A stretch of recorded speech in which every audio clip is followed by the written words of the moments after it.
Today we are going to enjoy some key moments of Revelation, and we will be studying verses from chapter 6, 7, and 8. So far we covered 4 horsemen, and these horsemen appeared when the Lamb broke the first, the second, the third, and the fourth seals, and now we have 3 more seals to interpret. And we will open our text and we'll attempt to do this. The 5th seal, the souls of the slain. Here is our text. This is Revelation chapter 6 verse 9. When the Lamb opened the 5th seal, I saw under the altar the souls of those slaughtered for the sake of the word of God and for the witness they had. There are 2 main elements that we have in this verse. Number 1, the altar, and number 2, the souls. The altar is the central element of the sanctuary. The souls refer to the blood which was poured out at the base of the altar of burnt offering. This story parallels the story of Abel and Cain. We have the altar, we have the worshippers, and we have a martyr there. Abel is killed because he was righteous.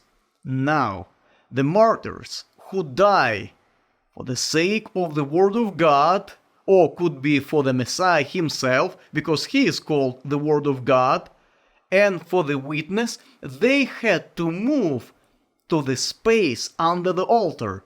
Why are they located there? It's a very important question. It's a central question here. This is because they became victims. Friends, they became sacrifices of God. This is how God sees the martyrs. But is it possible? There is only one true sacrifice, and this is the Messiah. However, in 2 Timothy chapter 4 verse 6, we read, "For I am already being poured out like a drink offering," says Paul, "and the time of my departure has come." Paul described his approaching death as being poured out like a drink offering. The 5th seal unleashes persecutions.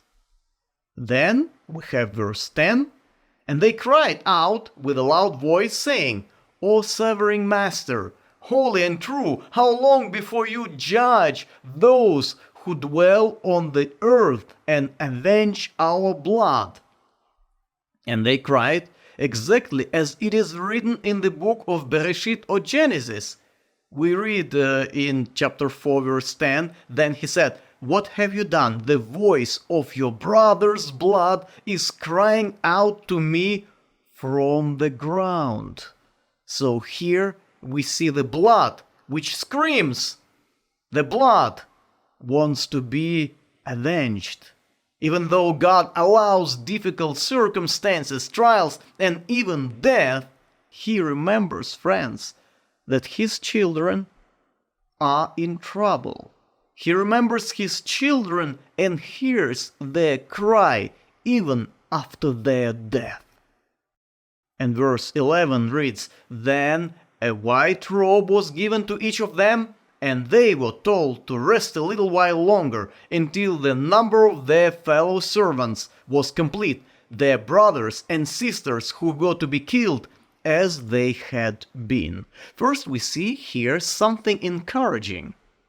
They were given white robes. But then we have something scary and unpleasant. Their brothers and sisters who are still alive will be killed. The question is how? The text says, "as they had been, for witnessing and for being faithful." Friends, it's unpleasant. There is a misconception about the last things. Some people believe in the secret rapture, which is not founded in the Bible, and some people believe that during the last years of the earth nobody will be killed. But this is not true. The text says that the number should complete. It must be the complete number, and maybe some of us will have to die witnessing. Then we have the sixth seal. Collapsing nature is described here. The sixth seal introduces collapsing nature, and let us read about those events. I saw when the Lamb opened the sixth seal, and there was a great earthquake. The sun became as black as sackcloth, made of goat's hair, and the full moon became like blood. The stars of heaven fell to the earth, like a fig tree drops unripe figs when shaken by a great wind. The heaven ripped apart like a scroll being rolled up, and every mountain and island was moved from their places. The terrible earthquake destroys everything. We see the eclipse, then the stars fall, the heaven is ripped apart, and the mountains and islands are moving. What is God's goal? Why does He allow these cataclysms? We read in verse 15, "Then the kings of the earth, and the great men, and the commanders, and the rich, and the strong, and every slave and free man hid themselves in the caves and among the rocks of the mountains. And they said to the mountains and to the rocks, Fall on us, and hide us from the presence of Him who sits on the throne, and from the wrath of the Lamb. For the great day of their wrath has come, and who is able to stand?" Now, those people are talking to the mountains and to the rocks. What do they ask for? They say, "Fall on us, hide us." Obviously, it's a euphemism. Hide means bury. This seems to be counterproductive. They want to be buried. Why? On the one hand, this text parallels Isaiah 2, where we have a similar picture. However, if we interpret this seal in the context of the previous seal, we will find something more.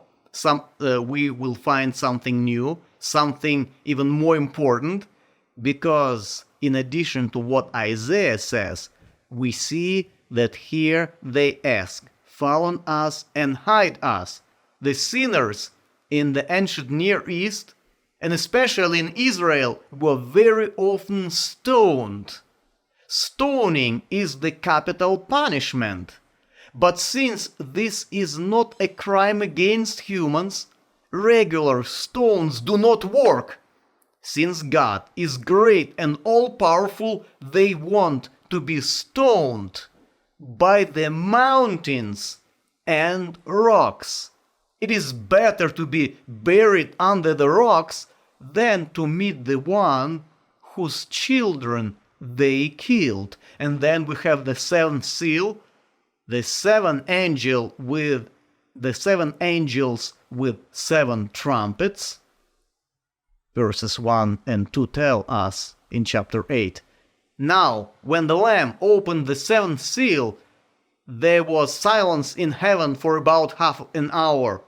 Then I saw the seven angels who stand before God, and seven trumpets were given to them."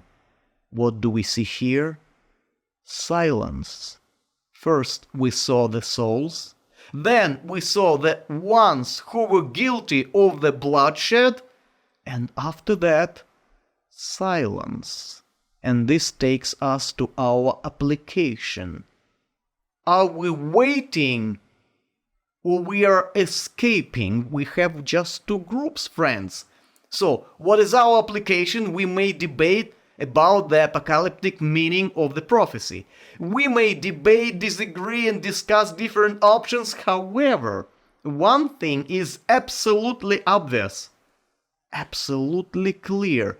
Eventually, there will be only two groups, martyrs and killers. One group will be under the altar like the Messiah, like his blood, and another group will be guilty of the bloodshed. Which group will we join? We cannot postpone our decision. We have to decide today and be faithful.